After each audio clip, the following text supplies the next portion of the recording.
அதுவும் ஒரு sixer catch விட்டார் நம்ம கேப்டன். அதை பிடிச்சிருந்தாக்க அக்சரோட ஹேட்ரிக் பால் அது. அக்சாருக்கு ஹேட்ரிக் கிடைச்சிருக்கும். அண்ட் இவங்க வந்து 100க்குள்ள ஆல் அவுட் ஆகிருக்கலாம். ஓகே, கில்லு வந்து ரெஸ்பான்சிபிள் இன்னிங்ஸ் ஆடி இருக்காரு அவர். Very good innings. In fact one of the best innings I have seen 100. So அவர் வைஸ் கேப்டன்சி கொடுத்ததை வந்து கரெக்ட்னு ப்ரூவ் பண்ணியிருக்காரு அவர். அந்த மாதிரி சமயத்தில் இந்த மற்றவங்க ஆமாம் ஜஸ்டிஃபைட். ரோஹித் சர்மா, ஸ்ரேயாஸ் ஐயர் இவங்களாம் தூக்கி அடிச்சது அவுட் ஆனது வந்து வேஸ்ட், அன்னெசரி. ஹர்ஷித் சிங் தான் ஃபர்ஸ்ட் எடுத்தாகணும். அதனால் அவர் தான் வந்து நியூ பாலை நல்லா யூட்டிலைஸ் பண்ணக்கூடிய போலர். அண்ட் கண்டிப்பாக அவர் வந்து ஃபஸ்ட்டு 2-3 ஓவரில் he will remove 2-3 wickets. So அதனால் கண்டிப்பாக அவர் தான் எடுக்கணும்னு நான் சொல்லியிருக்கேன். ஆனால் இவங்க வந்து ஹர்ஷித் ராணாவை பேக்கப் பண்ணுறாங்க. கம்பீர் வந்து பேக்கப் பண்ணுவார், ஏன்னா கம்பீர் வந்து always for Harshit Rana. But ரோஹித்தும் ஒத்துட்டு இருக்காது அதை. ஹர்ஷித் சிங் வந்து he uses a new ball better than both Shami and Harshit Rana. இதனால சார் குல்தீப்போட வருண் சக்கரவர்த்தி ஒரு சின்ன எட்ஜ் நீங்க கொடுக்குறீங்க வருண் சக்கரவர்த்திக்கு. குல்தீப் யாதவ் வந்து நடுவில் ரொம்ப நல்லா போட்டிருந்தாரு. இப்போ வந்து ஒரு இன்ஜுரி ஆகிட்டு கொஞ்ச நாள் விளையாடாம இருந்தார். அதுக்கப்புறம் அவருக்கு வந்து அந்த அந்த பைட் வெனம் இல்லை அவருக்கு. But Varun Chakravarthy is a special bowler. Is not only mystery bowler, it is got lot of variety. அவர் வந்து லெக் ஸ்பின் போடுறாரு, டாப் ஸ்பின் போடுறாரு, கூகுளி போடுறாரு, ஒரே ஆக்ஷன்ல 3 போடுறாரு. Plus he is able to bowl the seaming delivery. New ball போடுற மாதிரி போடுறாரு பாலை. ஏன்னாக்க விராட் கோலி வந்தாலே யாருக்குமே நம்பிக்கை இல்லை அவர் இருந்து அடிக்க போறாரு. அந்த மாதிரி ஆயிடுச்சு. இப்போ நம்ம எல்லாம் ப்ரே தான் பண்றோம் அவர் இருந்து செஞ்சுரி அடிக்கணும்ட்டு. ஆனால் நம்பிக்கை இல்லை நமக்கு அவர் அடிக்க போறாரு. ஸோ அந்த மாதிரி ஒரு மோசமான நிலைமைக்கு தள்ளப்பட்டிருக்காரு அவர். அது ரொம்ப வருத்தமான விஷயம் அது. இன்ஃபேக்ட் கோலிக்கு இந்த மாதிரி ஒரு நிலைமையானது ரொம்ப மோசமா இருக்கு. பாகிஸ்தானோட அதுதான் நானும் வரேன். பாகிஸ்தானோட இந்தியா டீம் வந்து என்னென்ன விஷயங்களை பெட்டரா மாத்திக்கணும்னு நினைக்கிறீங்க, எந்தெந்த விஷயங்களை ரெக்டிஃபை பண்ணணும் அப்படின்னு நினைக்கிறீங்க சார்? குயிக்கா சொல்லிடுறேன். ஃபர்ஸ்ட் 11 செலக்ஷன் பர்ஃபெக்டா பண்ணணும். ஓகே, என்ன கேட்டாக்க ஆஷ்தீப் சிங் அண்ட் வருண் சக்கரவர்த்தி 2 பேரும் உள்ள கொண்டு வரலாம். அப்படி இல்லைன்னா ஆஷ்தீப் சிங் வரலன்னா கூட வருண் சக்கரவர்த்தி கண்டிப்பா உள்ள வந்தாகும். அண்ட் ஃபீல்டிங் இம்ப்ரூவ் பண்ணணும் ஃபர்ஸ்ட் இந்தியா. இந்த ஃபீல்டிங் கோச் என்ன பண்றாரு தெரியல. ஓகே, இந்த மாதிரி கேட்ச் விட்டாக்க பாகிஸ்தானோட நம்ம தோத்துருவோம். ஒனிடா ஹவுசார் நேயர்களுக்கு வணக்கம். சாம்பியன்ஸ் ட்ராஃபி இந்தியா வந்து பங்களாதேஷுடனான இந்த கேம் மூலமா அவங்களுடைய இதை டோர்னமெண்ட்டை கிக் ஆஃப் பண்ணியிருக்கிறாங்க. அண்ட் ஒரு நல்ல வின்னை வேற ரெஜிஸ்டர் பண்ணியிருக்கிறாங்க. ஸோ இதில் நிறைய விஷயங்கள் பேச வேண்டியிருக்கு. யாரோட பேச போகிறோம் அப்படின்னா டாக்டர் வி கிரி அவர்கள், ஃபார்மர் ஸ்டேட் கிரிக்கெட்டர். வணக்கம் சார். வணக்கம் சார். ஒரு பயங்கரமான ஒரு கேமை பார்த்துட்டு வந்திருக்கிறோம்னு நினைக்கிறேன். Twist and turns from the beginning till the end. ஒரு இன்ட்ரெஸ்டிங்கான ஒரு கேம். மேபி ஒரு டைட்டான ஒரு ஃபைட் அப்படின்னு சொல்ல முடியலனாலும் ஒரு இன்ட்ரெஸ்டிங்கான கேம் அப்படின்ற மாதிரி நம்ம சொல்லலாம்னு நினைக்கிறேன். ஓவரால் அந்த கேம்ல ரொம்ப கரெக்ட் அப்சர்வ் பண்ண என்ன சார்? இல்ல அது எப்படின்னாக்க, அது எப்படி சொல்லலாம்னாக்க, ஃபர்ஸ்ட் வந்து மேட்ச் வந்து இந்தியா கையில் இருந்தது. ஏன்னா அவங்க வந்து 35-5. ஓகே, ஈஸியா அவங்க அதுவும் ஒரு சிக்ஸர் கேட்ச் விட்டார் நம்ம கேப்டன். அதை பிடிச்சிருந்தாக்க அக்சரோட ஹேட்ரிக் பால் அது.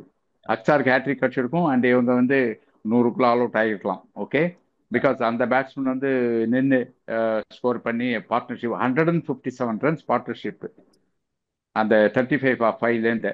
ஸோ அதுதான் வந்து பங்களாதேஷ்க்கு ஒரு ஃபேஸ் லிஃப்ட் கொடுத்தது. ஸோ அதுக்கு காரணம் வந்து இந்தியா வந்து மட்டமான ஃபீல்டிங். இந்த மாதிரி ஒரு ஒஸ்ட் ஃபீல்டிங் ரீசெண்ட் டைம்ல நம்ம பார்த்ததே இல்லை. கேப்டன் கேட்ச் விட்டாரு, விக்கெட் கீப்பர் கேட்ச் விட்டாரு, விக்கெட் கீப்பர் ஸ்டம்பிங் விட்டாரு, ஹர்திக் பாண்டியா கேட்ச் விட்டாரு, ரன் அவுட் விட்டாங்க சான்ஸ் நிறைய. ரொம்ப சப்ஸ்டாண்டர்ட் ஃபீல்டிங் மேட்ச். ஸோ அதனால அவங்களுக்கு வந்து ரெஸ்பெக்டபிளா ஒரு 228 டோட்டல் அடிச்சாங்க. பட் அதை திருப்பி அடிக்கும்போது எதுக்கு வந்து இந்த மாதிரி விக்கெட்டை லூஸ் பண்ணாங்கன்னு எனக்கு தெரியல ரொம்ப. ஏன்னா 228 is nothing target, almost only 4.2 runs or something like that. Okay, அதுக்கு போய் எதுக்கு இப்படி அவசரப்பட்டு எல்லாம் தூக்கி அடிச்சு அவுட் ஆகி ரொம்ப, அதாவது இந்த பங்களாதேஷ்னால இது வந்து அப்படியே போயிட்டு சரியா போயிட்டு இல்லை. இதே இப்போ டஃப் டீம்ஸா சவுத் ஆப்பிரிக்கா மாதிரி இருந்துச்சுன்னா ரொம்ப கஷ்டப்படுவாங்க. இந்த மாதிரி விக்கெட்டை லூஸ் பண்ணக்கூடாது. அது கில்லு வந்து ரெஸ்பான்சிபிள் இன்னிங்ஸ் ஆடி இருக்காரு அவரு. Very good innings. In fact one of the best innings I have seen 100 century. It's nice to see Gill வந்து கண்டினியூஸா ஃபார்ம்ல இருக்காரு. அந்த நல்ல ரெஸ்பான்சிபிள் ஆடுறாரு. டீமோட பேர்டன் தோல்ல சுமந்து ஆடுறாரு. இதெல்லாம் வந்து பெரிய விஷயம், நல்லா இருந்தது பார்க்கறதுக்கு. So okay. அவர் வைஸ் கேப்டன்சி கொடுத்ததை வந்து கரெக்ட்னு ப்ரூவ் பண்ணியிருக்காரு அவர். ஓகே. Is so justified. அந்த மாதிரி சமயத்தில் இந்த மற்றவங்க, ஆமாம், ஜஸ்டிஃபைட். ரோஹித் சர்மா, ஸ்ரேயாஸ் ஐயர், ம். இவங்களாம் தூக்கி அடிச்சது அவுட் ஆனது வந்து வேஸ்ட், அன்னெசரி. அண்ட் ம். கேஎல் ராகுல் 2 3 தடவை அவுட் ஆக ட்ரை பண்ணாரு. இன்ஃபேக்ட் 3 தடவை ட்ரை பண்ணாரு. ம். ஒருத்தர் கேட்ச் கொடுத்தாரு, டீப்ல விட்டாங்க. அதுக்கப்புறம் 2 ரன் அவுட் சான்ஸ், ம். Risky run. அதெல்லாம் வந்து தேவையில்லாத விஷயம். ஏன்னா கேஎல் ராகுலுக்கு அந்த மாதிரி தூக்கி அடிச்செல்லாம் பழக்கம் கிடையாது. அவரோட வேலை வந்து ரொட்டேஷன் ஆஃப் ஸ்ட்ரைக்கு, சிங்கிளா எடுத்து he's a backbone of the team மாதிரி இருக்கணும். ஏன்னா தூக்கி அடிச்சு அவுட் ஆகிறதுக்கு ரிஷப் பந்த் இருக்காரு. ஓகே. ஸோ அவர் வேணான்னு சொல்லிட்டு தானே கேஎல் ராகுல் எடுத்தாங்க. கேஎல் ராகுல் வந்து டிஃப்ரெண்ட் கேம் ஆடணும், ரெஸ்பான்சிபிள் இன்னிங்ஸ் ஆடணும். அது ஆடாம அவர் சார் மொத்தத்தில் வந்து இந்த மேட்சை பார்த்து கத்துக்கிறதுக்கு நிறைய விஷயம் இருக்கு. ம். ஓகே, ஃபீல்டிங் நல்லா இம்ப்ரூவ் பண்ணணும். ம். அப்புறம் மற்றபடி வந்து பேட்டிங் கோலி ஆர்டினரி பால், அது எதுக்கு அந்த மாதிரி அடிச்சு அவுட் ஆனாலும் தெரியல. அவருக்கு வந்து இன்னும் அந்த ரியல் ஃபார்முக்கு வரல, பழைய கோலி மாதிரி ஆளை. இன்னும் அரைகுறையாக தான் ஆடிட்டு இருக்காரு அவரு. அது சொன்னா ரசிகர்களுக்கு பிடிக்காது, but that is the truth, right? And so இதுல மொத்தத்தில் வந்து இந்தியா வந்து ஈஸியாக வின் பண்ண வேண்டிய மேட்சை கொஞ்சம் இழுத்து வின் பண்ணாங்க, அவ்வளோதான். ரைட். அண்ட் இந்த இதுல நிறைய விஷயங்கள் நான் கேட்கணும்னு நினைக்கிறேன் சார். இன்னும் கொஞ்சம் டீட்டெயில்டாக நம்ம போலான்னு பார்க்குறேன். இதுல குறிப்பா இந்தியாவுடைய கண்டிப்பா. பிஃபோர் அந்த டாஸ் அப்ப இருந்தே ஒரு பெரிய டிபேட் வந்துருச்சு. Harshit Rana in place of Arshdeep Singh. எதனால ஹர்ஷ்தீப் ராணா எடுத்து டீம்ல இது பண்றீங்க அப்படின்ற மாதிரியான ஒரு சாய்ஸ் இருந்தது. அந்த ஒரு பர்டிகுலர் டெசிஷன் பத்தி சார், அது turned out well or turned out bad அப்படின்ற ஒரு இடத்துக்கு போகாம அந்த செலெக்ஷனை பத்திய உங்களோட அசஸ்மெண்ட் என்ன சார்? நான் வந்து இந்த மேட்சுக்கு முன்னாடி நம்ம ஒரு இன்டர்வியூ கொடுத்துருந்தேன். அதுல வந்து ஹர்ஷித் சிங் தான் ஃபர்ஸ்ட் எடுத்தாகணும். அதனால அவர் தான் வந்து நியூ பாலை நல்லா யூட்டிலைஸ் பண்ணக்கூடிய போலர். அண்ட் கண்டிப்பா அவர் வந்து ஃபர்ஸ்ட் 2 3 ஓவர்ல he will remove 2 3 wickets. So அதனால கண்டிப்பா அவர் தான் எடுக்கணும்னு நான் சொல்லியிருக்கேன். ஆனால் இவங்க வந்து ஹர்ஷித் ராணாவை பேக்கப் பண்றாங்க. கம்பீர் வந்து பேக்கப் பண்ணுவார், ஏன்னா கம்பீர் வந்து always for Harshit Rana. But ரோஹித்தும் ஒத்துட்டு இருக்காரு அது. அதனால வந்து but I unfortunately or fortunately Harshit Rana வந்து ப்ரூவ்ட் இஸ் குட். ம். மட்டமா போடல, நல்லா போட்டுட்டு இருக்காரு. ம். அது ஒன்று சொல்லணும். ஸோ இப்போ 3 விக்கெட் எடுத்திருக்காரு. அடுத்த மேட்ச் தான் இருப்பாரு. ஆனா ஹர்ஷித் சிங் தான் வந்து அந்த வைட்டலா 2 3 விக்கெட் எடுக்க முடியும் ஃபர்ஸ்ட் இனிஷியலா. ம். அதுவும் ஏன்னா ஹர்ஷித் எடுத்த விக்கெட்ஸ் வந்து ஒரு ஹர்ஷித் சிங் முக்கியமான வந்து விக்கெட்ஸ் வேற இருக்கு. ம். ஹர்ஷித் சிங் வந்து he uses a new ball better than both Shami and ம். Harshit Rana. Yes. And before the game என்னன்னா, பிஃபோர் த டோர்னமெண்ட்டே நான் சொல்லுவேன், நியூ பால்ல யார் பவுல் பண்ண போறாங்க அப்படின்ற ஒரு கொஸ்டின் இருந்துச்சு. ஏன்னா பும்ரா மாதிரியான ஒரு பிளேயர் இல்லை அப்படின்னும் போது கேன் ஷமி அவ்வளோதான். அவர் வந்து ஃபர்ஸ்ட் ஓப்பன் பண்ண முடியுமா, இல்லை அவர் ஓப்பன் பண்ணுவாரா அப்படின்ற மாதிரியான சில டவுட்ஸ் இருந்துச்சு. ஏன்னா கிரேட் அவர் மிடில் ஓவர்ஸ் நல்லா பண்ணுவார், இல்லைன்னா ஓப்பன் பண்ணுறதை விட ஒரு டுவர்ட்ஸ் ஒரு மேபி லைக் ஒரு 8th or 9th ஓவர் அவருக்கு போகும்போது அவர் நல்லா ஒர்க் அவுட் ஆகும். ஓப்பன் பண்ணால் அவரால் விக்கெட் எடுக்க முடியுமா அப்படின்னு சொல்லிட்டு நிறைய டவுட்டர்ஸ் வந்து ஷமிக்கு இருந்தாங்க. அண்ட் ஒரு ஃபைஃபர் அவர், அதுவும் எடுத்த பிளேயர்ஸ்லாம் பார்த்தீங்கன்னா சௌமியா சர்க்காரா இருக்கட்டும், இல்லை ஹசன் மிராஸா இருக்கட்டும், இந்த மாதிரியான பிளேயர்ஸ் எல்லாம், அதுவும் வெல் செட் ஜேக்கர் அலி, அவரையும் அவர் தான் எடுத்தாரு. ஸோ இந்த மாதிரியான ஐசிசி டோர்னமெண்ட்ஸில் யூஸ்வலாக என்னன்னா, ஆஸ்திரேலியா எப்படி ஐசிசி டோர்னமெண்ட்ஸ்க்கு இதாவாங்களோ அதுக்கு மட்டும் தனியாக அவங்களோட புது ஃபோர்ஸ் வருமா, அதே மாதிரி முகமது ஷமிக்குமே தனி ஒரு ஃபோர்ஸ் இருக்கிற மாதிரி தான் பார்க்குறேன். ஏன்னா எந்த ஒரு ஐசிசி டோர்னமெண்ட்னாலுமே அவர் வந்து ஒரு எக்ஸ்ட்ராடினரியான ஒரு பெர்ஃபார்மன்ஸை கொடுக்குறாரு. யூரோப்பிலேயே இன்ஜுரியில இருந்து வந்ததுக்கு அப்புறமும் இப்படி ஒரு பேங்கரான ஒரு ரீஎன்ட்ரி கொடுத்தது எப்படி சார் பாக்குறீங்க? இதுதான் முக்கியமான பாயிண்ட். ம். என்னன்னா, நம்ம வந்து ஷமி வந்து கிரேட் போலர்னு எல்லாருக்கும் தெரியும்.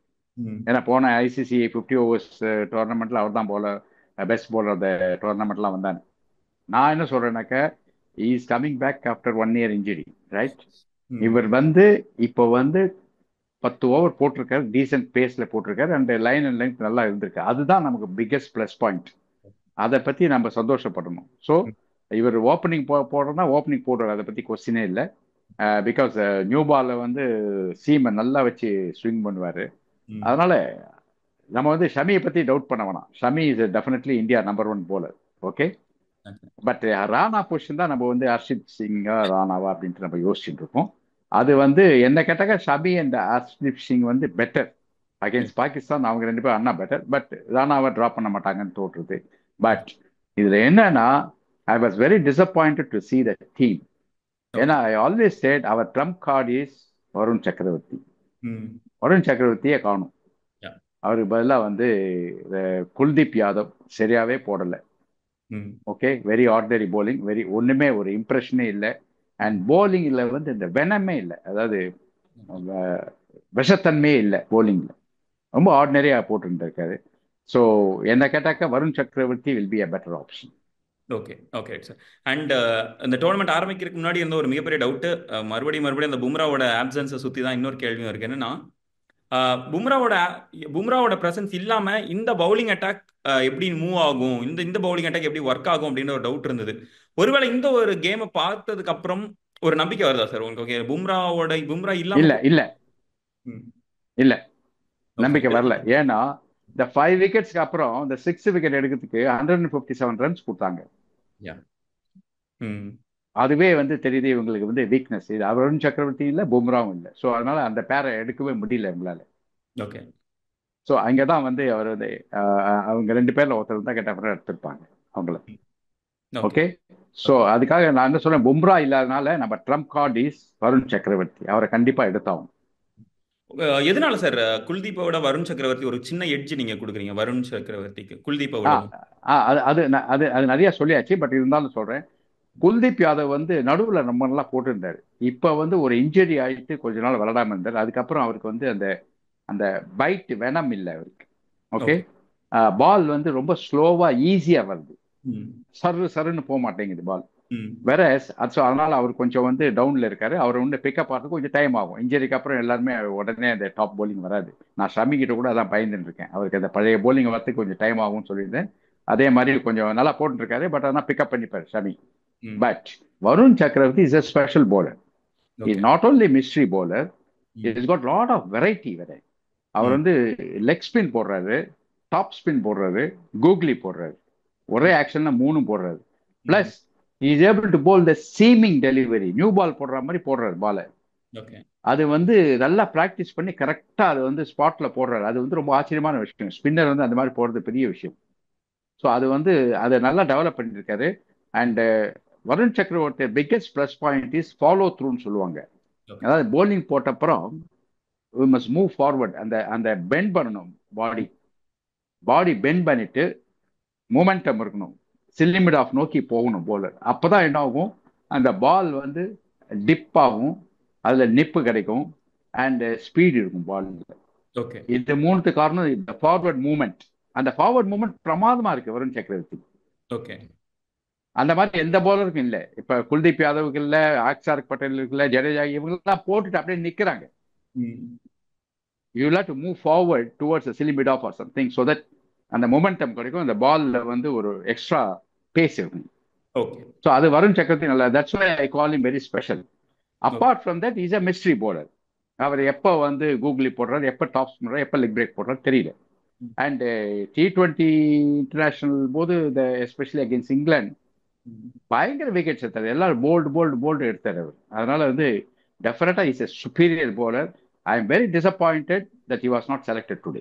ஓகே, நெக்ஸ்ட் அப்படியே இந்தியாவோட பேட்டிங் வந்துடலான்னு பார்க்குறேன். ரோஹித் சர்மா ஒரு பயங்கர ப்ரெஷருக்கு கீழே இருக்கிறாரு. பட் ஒரு குவிக் ஃபயர் ஸ்டார்ட் அப்படின்னு சொல்லலாம் நினைக்கிறேன். 36 பால்ஸ்ல 41 ரன்ஸ் எடுத்திருந்தாரு. இந்த இன்னிங்ஸை வந்து 2 விதமா பாக்குறாங்க. ஒன்னு வந்து கொஞ்சம் பொறுப்பற்ற ஆட்டம் அப்படின்ற மாதிரி ஒரு தரப்பும், இன்னொரு சைட்ல வந்து குயிக்கான ஒரு பயங்கரமான ஒரு பூஸ்டை கொடுக்குறாரு அப்படின்ற மாதிரி. நீங்க எப்படி சார் பாக்குறீங்க இந்த இன்னிங்ஸை? இல்ல, நான் வந்து பொறுப்பற்ற ஆட்டம் தான் பாக்குறேன். ஏன்னு சொல்றேன்னாக்க, target is not a big target for the aggressive batting. இப்போ சப்போஸ் 300+ அடிச்சிருந்தாக்க then you have to start at the bank. Okay, power பிளேல வந்து எப்படியும் ஒரு 10 ஓவர்ல 80 ரன் வரணும், அந்த மாதிரி நெசசிட்டிலாம் கிடையாது. ஓகே, அழகா அந்த 2 பால் எடுத்திருந்தாலே வந்துடும். அந்த மாதிரி சமயத்துல வந்து இவர் வந்து அடிச்சாரு. ஓகே, 2 6 எல்லாம் போச்சு, எல்லாம் ஆச்சு. திருப்பி அடிச்சு அவுட் ஆக ட்ரை பண்றாரு. That is not correct. ஏன்னா நீங்க வந்து நோலாஸ்ல எவ்வளவு இருக்கணுமோ அவ்வளவு எடுத்து 100 ரன் 120 ரன் நோலாஸ்ல வந்தா அதுக்கப்புறம் வரவங்களுக்கு ஈஸியா இருக்கும். You should not get out unnecessarily. அவர் என்ன பண்றாரு, ஒரு பால் 6 அடிச்சாருன்னா அது மறுபடியும் அதையே ட்ரை பண்ணிட்டு இருக்காரு, வெளியே வந்து சுத்துறாரு. அவருக்கு அந்த கிரீஸ்ல நின்று விளையாடக்கூடிய அந்த டெக்னிக்லாம் மறந்து போயிட்டாருன்னு நினைக்கிறேன். ஸோ அதனால வந்து அவர் வந்து நாட் நெசசரி இந்த இன்னிங்ஸ் இந்த மாதிரி அடிச்சு விளையாட வேண்டிய அவசியம் இல்லை. நீங்க வேணா எதிர்க்க கில்ல பாத்தீங்கன்னா ரொம்ப பொறுமையா அழகா ஆடினார். என்ன அப்ப கெட்டு போச்சு, கில்லு ஸ்லோவா ஆடினார், right, okay. But hour makeup பண்றதுல கரெக்டா விக்கெட் விழாம தான் யார் வேணா வந்து அடிக்கலாம்ல அப்புறம் Yeah. அந்த மாதிரி ஆடு. So Okay. அதனால ரோஹித் சர்மா வந்து இப்ப பாருங்க, நம்பர் 3 வந்து கோலி, அவர் ஃபார்ம்லயே இல்லை. அவர் எப்போ அவுட் ஆவார்னு சொல்ல முடியல, அவுட் ஆறாரு.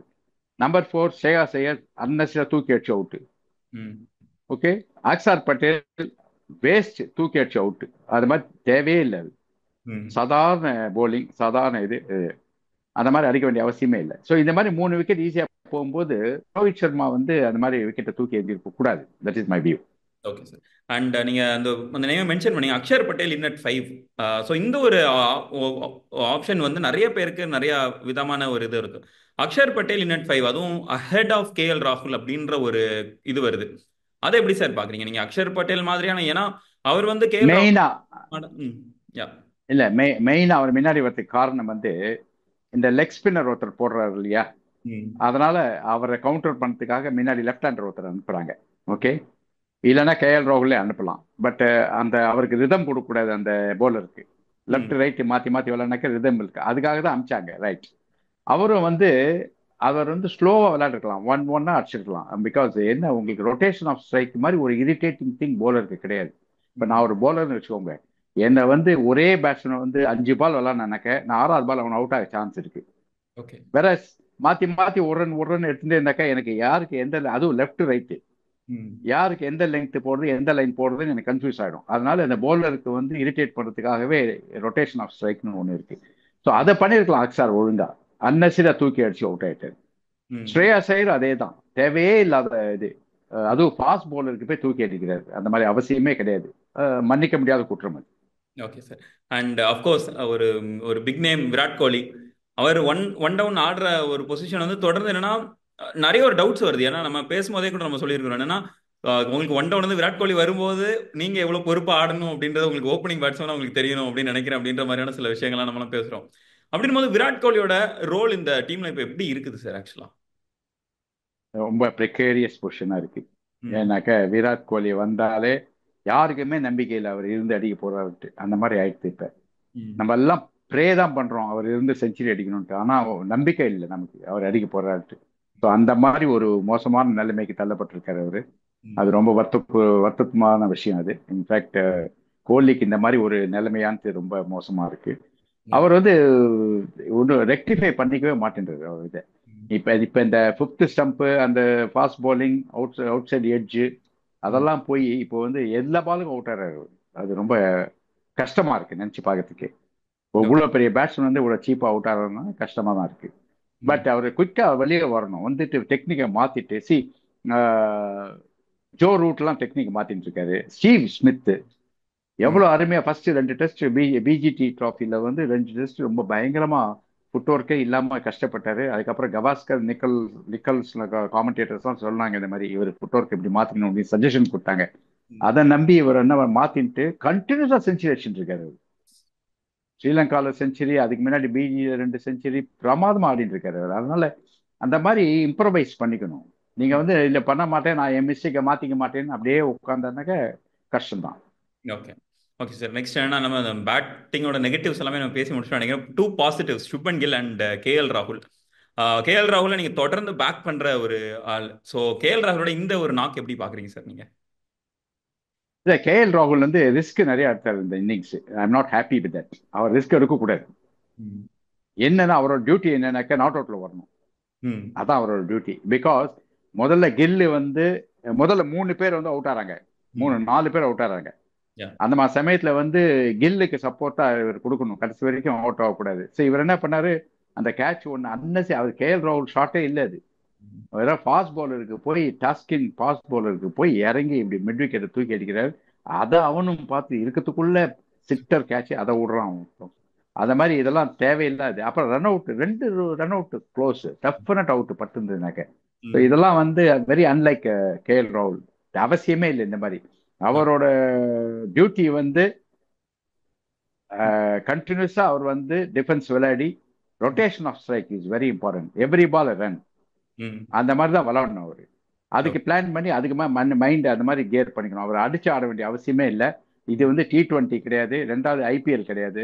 அவருக்கு அடிக்கணும்ட்டு யாரும் இன்ஸ்ட்ரக்ஷன் கொடுக்கல. அதனால அடிக்க வேண்டிய அவசியம் இல்லை. அடிக்கிறதுக்கு பந்த் இருக்காரு உள்ள. ஓகே. இவர் பிளேஸ்ல அவர் வந்து இது பண்ணுவார். ஓகே, நல்லா அடிப்பார், நல்லா விக்கெட்டுக்கும் பண்ணுவார், எல்லாமே நல்லா இருக்கும். அதனால என்ன கேட்டாக்க KL ராகுல் ஷீட் ஆங்கரா இருக்கணும், அதை கண்டினியூ பண்ணணும். மற்ற எதுவும் ட்ரை பண்ணக்கூடாது. Okay, right. பட் கில் வந்து சல்யூட், ஹேட்ஸ் ஆஃப். Yeah. அது ஆஸ்திரேலியா டூருக்கு அப்புறம் அவர் வந்து திரும்பி பார்க்கவே இல்லை. அந்த அளவுக்கு நல்லா எல்லா மேட்சும் 50 அடிச்சிருக்காரு. இந்த மேட்ச் 100 அடிச்சிருக்காரு. பிரமாதமான innings. More than the innings, spotless அந்த innings, agree, no life, nothing. ஆனா அந்த ரெஸ்பான்சிபிலிட்டி இருக்கு பாருங்க, அதுதான் ரொம்ப முக்கியம். அது வந்து எப்படின்னாக்க ரிஸ்க் எடுக்காம கவர் அப் பண்ணி அழகா பியூட்டிஃபுல்லா பொசிஷன் பண்ணி ஸ்கீமிங்னு சொல்லுவாங்க, இந்த ஸ்கீம் பண்ணி அழகா ஆடினார். ரொம்ப ரொம்ப பிரமாதமான இன்னிங்ஸ். பாகிஸ்தானோட அதுதான் நானும் அந்த வரேன். பாகிஸ்தான் மேட்ச்ல வந்து பாகிஸ்தானோட இந்த இந்தியா டீம் வந்து என்னென்ன விஷயங்களை பெட்டரா மாத்திக்கணும்னு நினைக்கிறீங்க, எந்தெந்த விஷயங்களை ரெக்டிஃபை பண்ணணும் அப்படின்னு நினைக்கிறீங்க சார்? குயிக்கா சொல்லிடுறேன். ஃபர்ஸ்ட் 11 செலெக்ஷன் பர்ஃபெக்டா பண்ணணும். ஓகே. என்ன கேட்டாக்க ஆஷ்தீப் சிங் அண்ட் வருண் சக்கரவர்த்தி 2 பேரும் உள்ள கொண்டு வரலாம். அப்படி இல்லைன்னா ஆஷ்தீப் சிங் வரலன்னா கூட வருண் சக்கரவர்த்தி கண்டிப்பா உள்ள வந்தாகணும், அதுல கொஸ்டினே கிடையாது. ஓகே, அது மற்ற அது வந்துச்சுனாக்க டீம் வந்து 11 கரெக்டா இருக்கும். அது அடுத்தது வந்து இவங்க பேட்டிங்ல வந்து ரோஹித் சர்மா தூக்கிலாம் அடிச்சு அவுட் ஆகக்கூடாது. ஏன்னா பாகிஸ்தானோட ஓப்பனிங் எவ்வளோ 100 நோ லாஸ், 120 நோ லாஸ் அந்த மாதிரி இருந்தால் தான் நம்ம வந்து பிக் டோட்டல் கொண்டு வர முடியும். ஓகே, ஒன்று. அப்புறம் அந்த ஸ்ரேயா ஐயர்லாம் வந்து விக்கெட்டை எரியக்கூடாது, தூக்கி எறியக்கூடாது. ஏன்னா அவருக்கு வந்து ஒன்று ஞாபகம் வச்சுக்கணும், அவர் வந்து பெரிய இது எஸ்டாப்ளிஷ் பேட்ஸ்மேன் கிடையாது, கோலி மாதிரியோ. அவர் ட்ரையல்ல தான் இருக்காரு அவர். ஓகே, அவர் ஃபெயில் ஆனாக்கா தூக்கிடுவாங்க. ஏன்னா பந்த் இஸ் பெட்டர் பேட்ஸ்மேன் வந்துருவார் உள்ள. ஓகே, அந்த மாதிரி சமயத்துல வந்து ஸ்ரேயா ஐயர் வந்து ஒழுங்கா ஆடணும். அவர் இப்போ பழைய இதை வச்சு நான் வந்து கேமை மாத்தின்ட்டேன், இந்த மாதிரி தான் ஆடுவேன்லாம் சொல்லக்கூடாது. இன்னும் ரெஸ்பான்சிபிள் ஆகணும். ஃபாஸ்ட் பாலர் தூக்கி அடிச்சாக்கா அது ஒரு இதுவே கிடையாது, ஒரு கிரிக்கெட்டே கிடையாது. ஓகே, அது அந்த அந்த இது வந்து ஈவன் ரோஹித் சர்மாவுக்கும் நான் சொல்லுவேன், ஃபாஸ்ட் பாலரை வந்து தலைக்கு மேல் தூக்கி அடிக்கிறதுங்கிறது டேக்கிங் மேக்ஸிமம் ரிஸ்க்னு அர்த்தம். ஓகே ஓகே, ஸோ அதனால வந்து இவங்க கேர்ஃபுல்லாக விளாடணும். அண்ட் ஃபீல்டிங் இம்ப்ரூவ் பண்ணணும் ஃபர்ஸ்ட் இந்தியா. இந்த ஃபீல்டிங் கோச் என்ன பண்றாரு தெரியல. ஓகே, இந்த மாதிரி கேட்ச் விட்டாக்க பாகிஸ்தானோட நம்ம தோத்துருவோம். இப்ப நல்ல சான்ஸ் இருக்கு, நம்ம பாகிஸ்தானை பீட் பண்ணிட்டாக்க நம்மளும் நியூசிலாண்டும் செமிஃபைனல்ஸ் போயிடுவோம், பாகிஸ்தானை கைட்டு விட்டுட்டு. நல்ல சான்ஸ் இருக்கு. ஸோ அது பண்றதுக்கு அவங்க பிளான் பண்ணணும். Okay okay sir. Okay, thank you so much sir. உங்களோட டைம் ஸ்பெண்ட் பண்ணி நிறைய விஷயங்கள் என்கிட்ட பகிர்ந்துக்கிட்டீங்க. Thank you so much sir. இல்லை, ரொம்ப சந்தோஷம். மேட்ச் முடிச்சுட்டு நல்ல இந்தியா வின் பண்ணாங்க, வெரி குட். அண்ட் நேத்தி வந்து இன்னும் பிரமாதமான மேட்ச். அது நியூசிலாந்து வந்து செம்ம அடி அடிச்சிருக்காங்க இதை போட்டு, பாகிஸ்தானை போட்டு. அண்ட் பாகிஸ்தானுக்கு வந்து எழுந்துக்க முடியாத அளவுக்கு அடி வாங்கி அவ்வளோ மிஸ்டேக் பண்ணி ஒரு மாதிரி டீமே ஒருத்தர் சண்டை போட்டுருக்காங்க உள்ள, அந்த அளவுக்கு ஆயிடுது. ஸோ அதனால வந்து நியூசிலாந்து வந்து அந்த ஒரு கேட்ச் போதும், பிலிப்ஸோட ஒரு கேட்ச் போதும், அவங்க என்ன மாதிரி டீம் இப்போ இருக்கு அப்படின்ட்டு தெரிஞ்சுட்டு 2 பேர் செஞ்சுரி அடிச்சிருக்காங்க வேற ODIல. அது பெரிய விஷயம். ஒரே இன்னிங்ஸ்ல 2 பேர் செஞ்சுரி அடிக்கிறது பெரிய விஷயம்.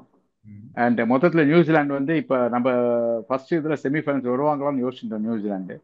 இப்போ India New Zealand good chance. Okay sir. Okay, thank you so much sir. Thank you very much.